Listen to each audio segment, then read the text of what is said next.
Rajendra Nagar Mailardevpally Muthoot finance చోరీ case మీద ACP Gangireddy మాట్లాడుతున్నారు. లైవ్ చూద్దాం. అంటే 7గురు అన్నారు, అక్కడికి 5గురు కనిపిస్తున్నారు వెహికల్లో, ఇద్దరిని అనుమానితుల్ని తీసుకున్నామంటున్నారు. అసలు వీళ్ళంతా ఎవరు ఎక్కడి నుంచి వచ్చారు? వాళ్ళు ఇంతవరకు మనకు క్లారిటీ లేదు. ఓవరాల్గా మనకు కనిపించింది ఏంటంటే డ్రైవర్తో పాటు డ్రైవర్ కనబడలేదు, వెహికల్లో ఉన్నారనుకుంటున్నాం. మనకు లోపలికి ఎంటర్ అయింది 5గురు వచ్చారు. మనకి 5గురు ఫోటోగ్రాఫ్స్ మన దగ్గరకు అందుబాటులో ఉన్నాయి. 5+1 డ్రైవర్ అనుకుంటున్నాం. 6గురు ఉండొచ్చు, వెహికల్లో ఎవరైనా ఉండొచ్చు. కాబట్టి 6గురు ఉన్నారని మేము అనుకుంటున్నాం. ఎక్కడికి వెళ్ళిపోయారు సార్? ఎలా తప్పించుకోగలిగారు?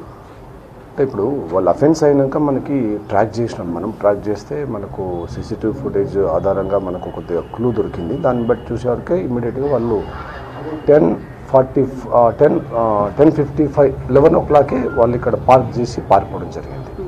మనకు కొద్దిగా లేట్ ఇన్ఫర్మేషన్ వచ్చింది, కానీ అంత లోపల పారిపోవడం జరిగింది. వాళ్ళు workout we're working on that close. ఎందుకు ముత్తూట్నే టార్గెట్ చేస్తున్నారు సార్? ఇంతకు ముందు కూడా ఇలాంటి ఒక ఘటన జరిగింది.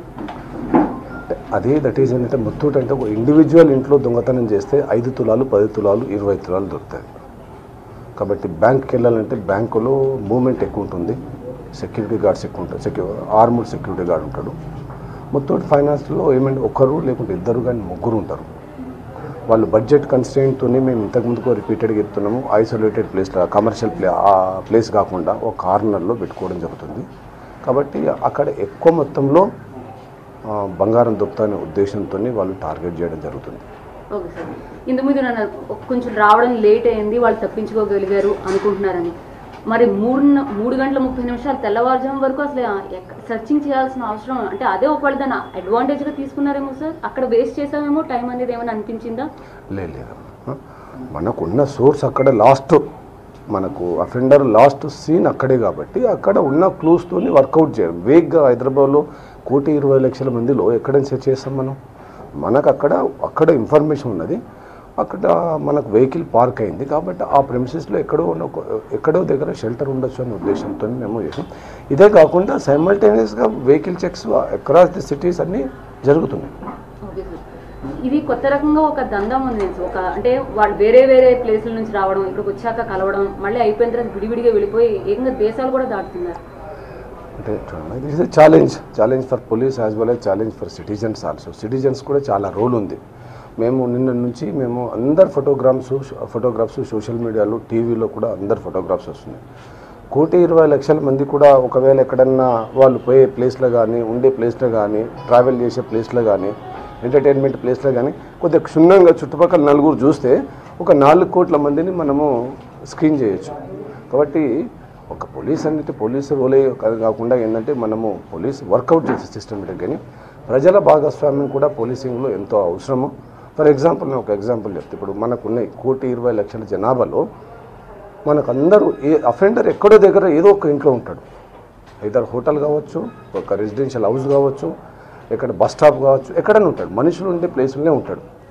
ఫర్ ఎగ్జాంపుల్ ఒక ఇంటిలో ఉన్న వ్యక్తి ఆ ఇంటి చుట్టుపక్కల 4 ఇండ్లను కొద్దిగా క్షుణ్ణంగా పరిశీలిస్తే ఆ ఇంట్లో ఎవరున్నారు, వాళ్ళు ఏం చేస్తుండ్రు, వాళ్ళు లీగల్ వ్యాపారం చేస్తుండ్రా లేక ఇల్లీగల్ వ్యాపారం చేస్తుండ్రా అని అనుమానం వస్తుందా అనేది ఆ ఇంటి చుట్టుపక్కల ఇంటికి వెనుక లెఫ్ట్ రైట్ బ్యాక్ 4 ఇండ్లను మనం అబ్జర్వ్ చేయగలిగితే అసలు క్రిమినల్ అనేవాడే ఉండడు, షెల్టర్ అనేవాడు దొరకదు.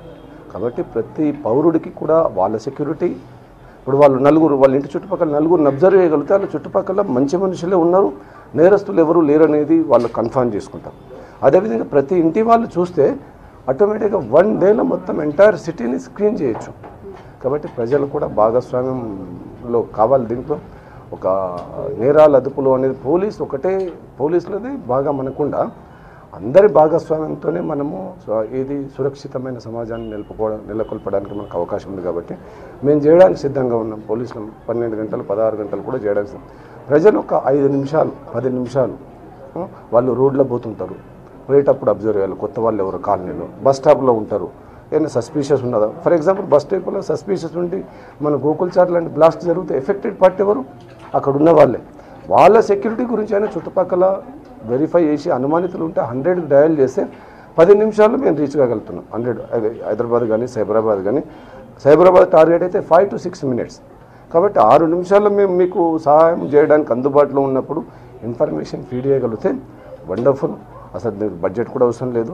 ప్రజలందరూ భాగస్వామ్యంతో ఖచ్చితంగా సురక్షితమైన సైబరాబాద్ హైదరాబాద్ అనేది మనం క్రియేట్ చేయొచ్చు. పోలీసులు ఎంత గ్రేటో, పోలీసులు ఇక్కడ ఎంత చాకచక్యంగా అందరినీ పట్టుకుంటారో మాకు తెలుసు సార్. కానీ ఇక్కడ ఆక్టోపస్ వాళ్ళని ఎందుకు వచ్చారు, అంత హడావుడి ఎందుకు చేశారు, ఏదైనా షో ఆఫా, ఎలాంటి సంకేతం ఇస్తున్నారు? లేదు వాళ్ళిద్దరే కదా వెళ్ళిపోయింది. ఇంకా మిగతా వాళ్ళు వాడు 6 కూడా అనుకున్నాము, వాళ్ళిద్దరిదే మనకు విజువల్ దొరికింది. కానీ ఇంకా మనకు మిగతా 4 మనకు విజువల్ దొరకలే కదా. మనకు ఒక సోర్సు అక్కడనే, మనకు క్రైమ్ వెహికల్ అక్కడే ఉన్నది, అక్కడికి వెళ్ళే మనం వెతకాల. మనం ఎక్కడికి వెళ్ళి నేరస్తుడు కనిపించిండో అక్కడికి వెళ్ళి వెతకడం అనేది ప్రొఫెషనలిజం.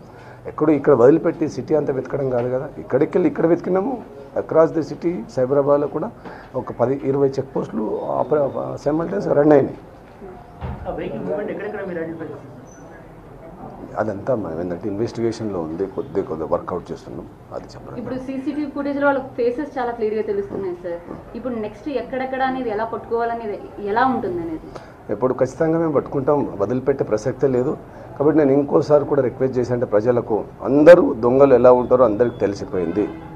మీరు కొద్దిగా సహకరించగలిగితే మేము 1 రోజుల్లో పట్టుకునేది మేము 2 గంటల్లో పట్టుకోవచ్చు, 2 రోజుల్లో పట్టుకోవచ్చు. కాబట్టి ప్రజలకు అందరికీ విన్నవించేది ఏంటంటే, ఎక్కడ అనుమానితులు వాళ్ళకు మీకు సస్పెక్ట్ చేసినా కానీ 100 డయల్ చేసి చెప్తే any police, nearest police respond అవుతుంది, ఇమీడియట్గా పట్టుకోవడం జరుగుతుంది.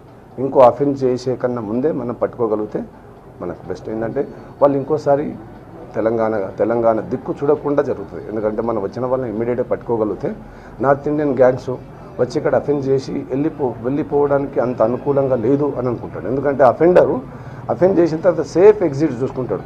దొరికిపోతా అనుకుంటే వాడు ఏరియాకి రాడు. ఇది ఒకటే హైదరాబాద్ లేదు, ఏమే టార్గెట్ బెంగళూరు. కాబట్టి మన దగ్గరికి మనం అందరం ప్రజలందరూ సహకరిస్తే ఇమ్మీడియట్గా పట్టుకోవడం జరుగుతుంది.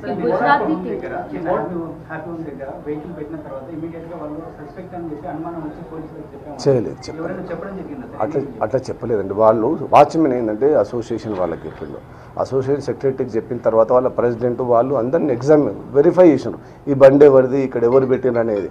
పెట్టిన 4:45కి ఒక ఇన్ఫర్మేషన్ క్రైమ్ కానిస్టేబుల్కి చెప్పడం జరిగింది. ఆ క్రైమ్ కానిస్టేబుల్ ఇమ్మీడియట్గా అక్కడ దూరంలో ఉన్నాడు. అతను దూరంలో దగ్గర ఉన్న వాళ్ళని ఎవరందరూ డిఫరెంట్ డ్యూటీస్లో ఉన్నారు కాబట్టి ఇమ్మీడియట్గా 5:15 వరకు అక్కడ పోయి చూసి కన్ఫర్మ్ చేసుకొని మాకు ఇన్ఫార్మ్ ఇంకా అది అలాంటి సమాచారం మనకి ఇంకేం దొరకలేదండి. అది దొరికిన తర్వాత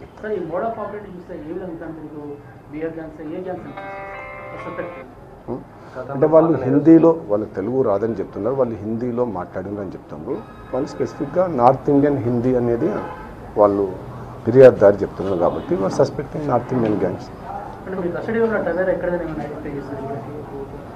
అది ఇన్వెస్టిగేషన్లో ఉంది.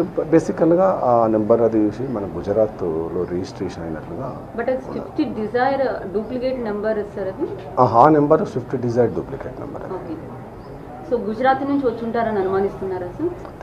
సెకండ్ హ్యాండ్ వెహికల్స్ ఎవరు అనేది ఇంకా మనకు దురదృష్టం ఏంటంటే హైదరాబాద్ ఇంకో విషయాన్ని తెలుసుకుంటే, మీరు వెహికల్ కొంటారు తప్ప వెహికల్ వాళ్ళ పేరు మీద రిజిస్ట్రేషన్ చేసుకోరు.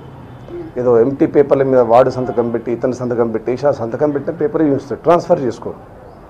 మన 2 వీలర్స్ చూడండి, 30 to 40% 2 వీలర్స్ ఫస్ట్ ఓనర్ ఎవరో ఉంటారు, ఇప్పుడు లాస్ట్ యూజ్ చేసే ఓనర్ డిఫరెంట్ ఉంటాడు. కాబట్టి ఇట్లా ట్రాన్స్ఫర్ చేసుకోకపోవడం వల్ల కూడా మనకి ఇమీడియట్గా నేరస్తులు గుర్తించడంలో డిలే అవుతున్నది. దాన్ని ఇంకా ఇన్వెస్టిగేషన్లో ఉంది కాబట్టి దాన్ని వర్కౌట్ చేస్తాం.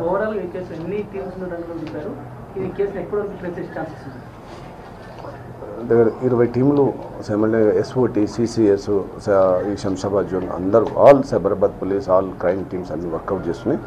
ఖచ్చితంగా పట్టుకుంటాం. పట్టుకోకపోవడం అనేది కానీ ఖచ్చితంగా దొరుకుతారు, ఖచ్చితంగా పట్టుకుంటాం.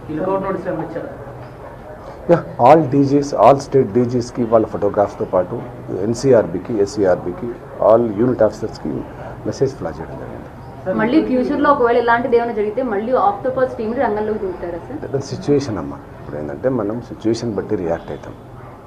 కాబట్టి అర్బన్ ఏరియాలో ఏంటంటే ఆర్మ్డ్ అక్యూజ్డ్ ఉన్నప్పుడు దే ఆర్ ఎక్స్పర్ట్.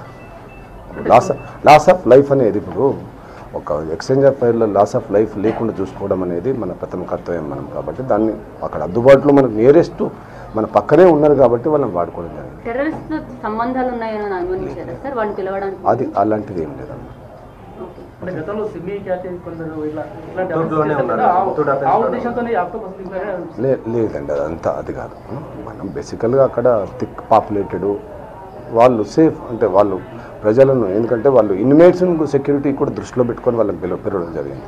మన సెక్యూరిటీ కాకుండా కార్డన్ సెర్చ్ చేసినప్పుడు అక్కడ ఇంట్లో ఉన్న వాళ్ళు కూడా ఒకవేళ అఫెండర్ ఉంటే వాళ్ళ సెక్యూరిటీ కూడా చాలా ఇంపార్టెంట్. మనకు వాళ్ళ సెక్యూరిటీ ప్రైమరీ మనకు మన రెస్పాన్సిబిలిటీ కాబట్టి ఎక్స్పర్ట్ని తీసుకోవడం జరిగింది అంతే తప్ప దీంట్లో వేరే యాంగిల్ ఏం లేదు.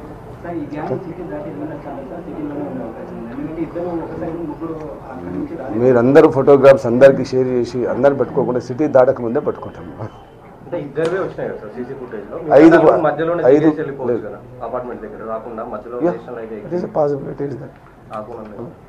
హైదరాబాద్ ప్రవాసుల దృష్టిని మళ్లించుకుని వాళ్ళు వెళ్తారు, ఇక్కడికి వెళ్ళి దాటుతారని నేను అనుకోను. కాబట్టి ఎక్కడో దగ్గర ఇన్ఫర్మేషన్ పక్కా వస్తుంది, పట్టుకుంటాం.